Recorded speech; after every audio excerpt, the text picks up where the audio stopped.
Bismillahirrahmanirrahim. Assalamualaikum warahmatullahi wabarakatuh. Apa kabar sahabat Suket? Kita dalam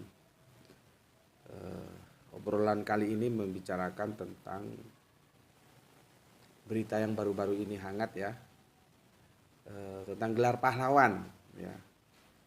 Tentunya tidak semuanya akan kita angkat menjadi bahan obrolan, tapi hanya menyangkut dua nama, yaitu Pak Harto ya, Pak Presiden Soeharto, semoga Allah merahmati tidur panjangnya, dan saudari kita Marsinah yang semoga Allah juga merahmati tidur panjangnya gitu ya. Oke. Dalam sebuah berita online ya, ada begini. Aku baca biar nggak salah nanti. Ini 27 Oktober 2025. Para akademisi ya dan aktivis menilai usulan gelar pahlawan nasional untuk Marsinah dan Soeharto secara bersamaan sebagai upaya transaksional ya. Jadi ada hitung-hitungannya ya. Transaksional dan manipulasi sejarah untuk menutupi pintu keadilan ya,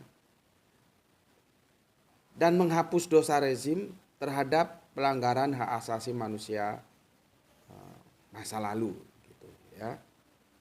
Terus dilanjutkan, peneliti Institut Kajian Krisis dan Strategi Pembangunan Alternatif RUT Indah Rahayu menilai pengusulan Marsinah sebagai pahlawan nasional merupakan cara lain dari pemerintah agar publik bisa menerima pengusulan Soeharto sebagai pahlawan nasional. Ya. Oke, pada kasus pembunuhan Marsinah terjadi pada era pemerintahan Soeharto. Pemerintahan pada masa itu dituduh tidak serius dalam mengutus tuntas kasusnya. Bahkan pemerintah saat itu juga diduga terlibat dalam upaya rekayasa persidangan dan menghasilkan pembebasan para terdakwa di tingkat kasasi gitu ya. Ini terlibat ini ya. Bukankah pemerintah saat itu diduga terlibat dalam upaya rekayasa persidangan? Kalau aku lihat, apakah dalam rekayasa persidangan saja pemerintah terlibat? Pemerintah itu dalam arti gini loh ya. Ada aparat pemerintahan yang ikut dalam pengeksekusian itu gitu loh ya. Oke. Sekarang ya, Pak Harto maksudnya disandingkan dengan Marsinah. Ingat, kasus pembunuhannya belum ada keadilan, belum diakui negara, kok tiba-tiba dikasih gelar kepahlawanan. Maksudnya Pak Harto ya, yang dikasih gelar kepahlawanan. Keadilannya dulu, ini kan manipulatif untuk membius massa, memanipulasi kesadaran massa, kata Mbak Ruthnya begitu ya. Ini aku mau baca lagi, ini aku potong-potong ya, karena nggak semua harus aku baca. Ini Direktur Eksekutif Migran Care Wahyu Susilo mengatakan ini seperti jalur melingkar gitu ya. Berarti jalur melingkar dengan menjadikan Marsinah pahlawan baru, kemudian Soeharto, ini sekaligus jalan pintas untuk menutupi kasus Marsinah. Oke, sebagai sebuah pendapat ya, tentunya ya kita untuk saling menghormati ya apa yang disampaikan oleh Mbak Ruthnya tadi ya, lengkapnya Ruth Indah Rahayu dan Kang Mas siapa ini tadi, Wahyu Susilo ya, Direktur Eksekutif Migran Care, yang satunya ini peneliti Institut Kajian Krisis dan Strategi Pembangunan Alternatif ya. Sebagai sebuah pendapat ya kita harus hormati ya. Artinya aku juga yang menghormati pendapat mereka, cuman aku nggak setuju gitu ya. Aku nggak setuju. Alasannya apa? Alasannya begini, Pak Harto itu mau diangkat atau diterima sebagai pahlawan nasional atau tidak, itu tidak sama sekali tidak terkoneksi atau tidak terkorelasi dengan kasus Marsinah. Ya. Kasus Marsinah itu saat itu aku sudah akhir-akhir kuliah sepertinya ya, apa sudah wisuda ya. Itu kan tahun 1993 itu. Ya, kasus Marsina itu. Ya. Pada waktu itu di Jawa Timur ada 2 kasus besar. Sebelumnya jauh ke belakang tahun 1988 itu kasusnya Ibu Sumiarsi. Itu kasus besar juga itu. Ya. Dan kita tahu di belakang kasusnya Bu Sumiarsi itu ternyata ada sosok yang juga bisa dibilang aparat dari Angkatan Laut, yaitu Purwantonya itu yang dieksekusi. Ya. Kalau kita berbicara keadilan, media massa saat itu juga nggak adil. Nggak adil karena apa? Yang terekspos itu hanya Sumiarsihnya saja.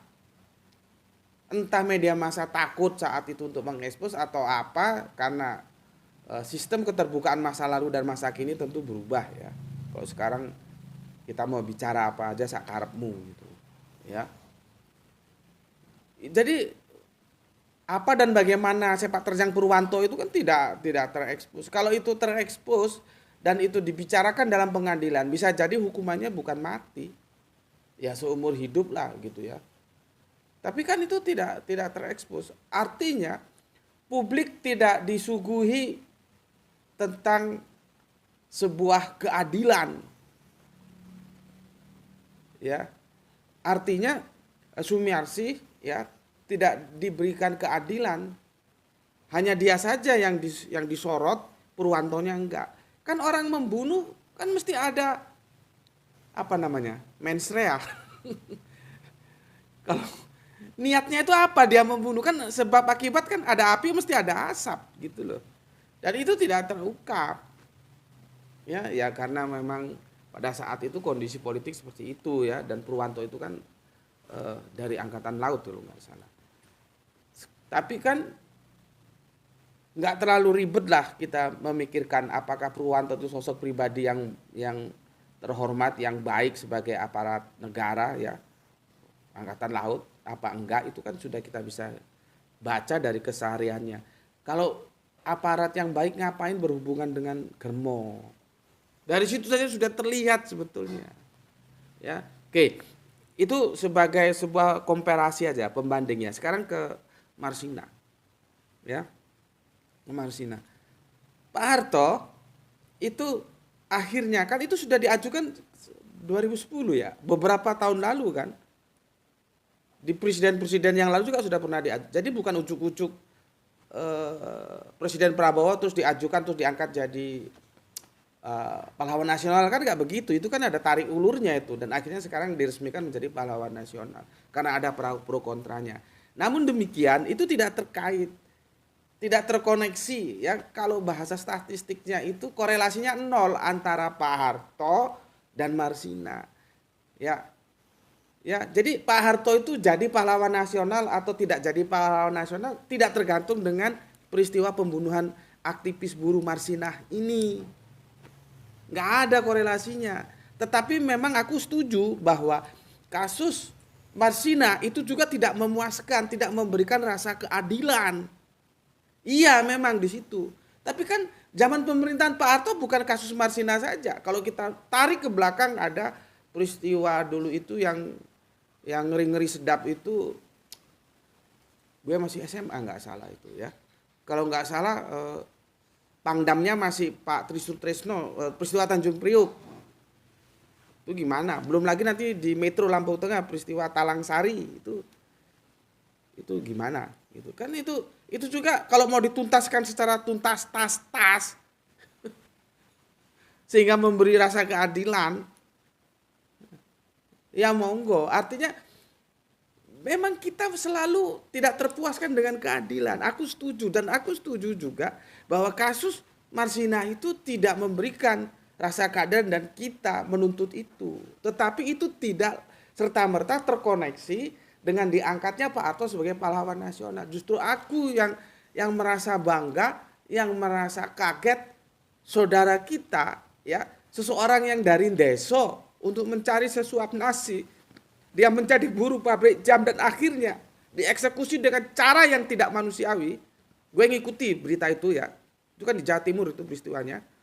Ya, Yang gue tanyakan, kalau anak lu perempuan dibegitukan, kalau adik lu perempuan dibegitukan, kira-kira lu bisa terima nggak? Gitu loh. Gue ngomong kepada eksekutornya saat itu. Jadi kalau dibilang tidak terima, saya juga tidak terima. Ya, saya ingin membaca peta ini secara jelas, secara benar. Tidak ada koneksi itu, gitu loh. Justru aku pun sendiri tidak puas. Ya kalau mau dibuka ya, ayo dibuka sekarang.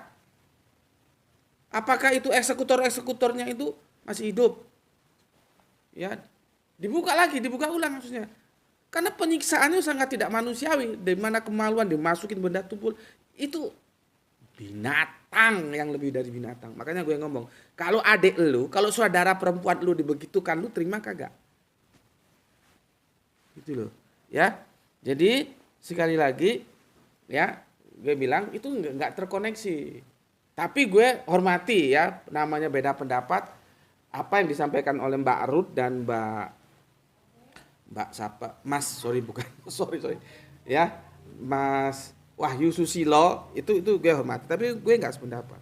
Perkara kita tidak puas dan di sana tidak ada keadilan, gue setuju. Kita sama-sama setuju. Tetapi jangan itu lalu dilingkan, dikoneksikan seolah-olah kalau Marsina tidak diangkat menjadi pahlawan, itu menjadi batu sandungan ketika Pak Harto diangkat menjadi pahlawan. Karena di masa pemerintahan Pak Harto banyak kasus-kasus lain yang juga keadilannya kita masih butuh gitu. Itu adil nggak sih begitu itu? Gitu loh. Ya, aku kira seperti itu ya. Dan kita tentunya merasa bangga ya dengan apa yang dilakukan Pak Presiden, seseorang yang aku bilang tadi, deso dari kaum yang termarginalkan secara ekonomi mengadu nasib. Itu pabrik jamnya di mana itu? Dulu kan Surabaya sama Sidoarjo masih dalam satu wilayah ya, belum sekarang mekar setelah reformasi. Ya. Dan akhirnya mengorganisasi kawannya untuk minta keadilan tentang upah kalau nggak salah, kenaikan upah atau apa. Itu kan demo buruh itu, dan akhirnya dia dinyatakan hilang dan ditemukan di Nganjuk. Itu dan pengadilannya juga seperti itu, ya kita enggak puas memang. Ya, kita enggak puas. Ya. Tetapi bukan berarti itu terus menghalangi Pak Harto menjadi pahlawan nasional. Ya memang Pak Harto ya karena dia presiden, dia nanti akan dimintai pertanggungan jawab. Ya itu urusan dia sama Gusti Allah. Ketika kamu memimpin ada kasus-kasus ini bagaimana? Nah, itu urusan Pak Harto. Tapi kita sebagai sesama manusia, urusan kita sebagai rakyat dan negara, pemerintahan, aku katakan tuh nggak terkoneksi lah. Apa yang disebut Pak Mas Wahyu tadi seperti ini ya.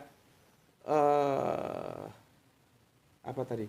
Direktur Eksekutif Migran Kerja Susilo mengatakan ini seperti jalur melingkar dengan menjadikan Marsina sebagai pahlawan, baru kemudian Soeharto. Nah, itu nggak ada itu, ya nggak ada jalur melingkar. Tapi kalau pendapat Anda seperti itu ya monggo. Kalau gue bilang enggak, ini benar-benar independen, ya maka kita harus bangga, ya bagaimana seorang Marsina yang bukan profesor, doktor, bukan akademisi, bukan orang dari desa, ya tapi dia punya kepedulian perjuangan yang itu kan humanis juga itu untuk kehidupan para buruh itu agar dia mendapatkan keadilan dalam hubungan antara majikan dan buruh. Dia berjuang untuk itu ya. Dia bukan sekelas-kelas yang banyak ngoceh di media massa yang backgroundnya itu ya pejabat lah, ya akademisi lah, ya pengamat tetek bengek. Enggak, dia orang desa yang ingin mengadu nasib untuk sesuap nasi. Dan akhirnya mengalami tragis nasib seperti itu, ya. Dan akhirnya diangkat menjadi pahlawan. Itu membahagiakan kita bersama, ya. Begitu juga Pak Harto akhirnya walaupun lewat tarik ulur pro kontra, ya akhirnya diangkat menjadi presiden. Diangkat oleh presiden yang sekarang, ya menjadi pahlawan nasional. Itu juga tentunya membahagiakan kita juga, ya. Jadi orang Jawa bilang mikul dhuwur mendem jeru gitu ya. Kalau soal kelemahan-kelemahannya ya banyak. ya banyak lah. Orang manusia biasa, presiden itu ya manusia biasa gitu ya. Jadi itu ya titik diskusi kita, titik obrolan kita saat ini yang mau aku sampaikan, tidak ada korelasi ya antara Pak Harto dan Mbak Marsina yang sama-sama semoga Allah merahmati tidur panjangnya. Ya. Sehingga kan terkesan Pak Harto mau diangkat jadi pahlawan nasional, maka supaya tidak menjadi ganjalan Mbak Marsina juga diangkat. Kan seolah-olah begitu. Jadi ada bergaining ya. Ada apa namanya? Kapitalisasi politik ya. Tapi aku bilang itu enggak ya. Ya sudah sama-sama diangkat memenuhi kriteria menjadi pahlawan nasional. Ya. Masalah Pak Harto nanti bertanggung jawab terhadap apa yang dia pimpin selama dia berkuasa tentang Marsina, yaitu urusan dia dengan Pak Harto. Urusan Pak Harto dengan Gusti Allah Agung gitu. Sama dengan presiden sekarang, Pak Prabowo. Dia presiden, maka kan penguasa itu bertanggung jawab atas seluruh permasalahan yang dia kuasai. Sekarang kasus ijazah ini loh, ijazah yang lebih keren disebut kasus ijazah palsu itu udah berapa tahun nggak kelar. Itu nanti dia juga diminta pertanggungjawaban jawaban. Ya memang begitu namanya presiden. Ya. Apalagi pendekatan secara Islam begitu. Seseorang yang berkuasa dia bertanggung jawab atas merah putihnya daerah teritorial kehidupan yang dia kuasai. Itu logisnya begitu gitu ya. Oke, sampai di sini dulu. Terima kasih sudah molor 5 menit, harusnya 10 menit ini. Kepada semua sahabat suket ya, matur nuwun. Alhamdulillahirabbil alamin.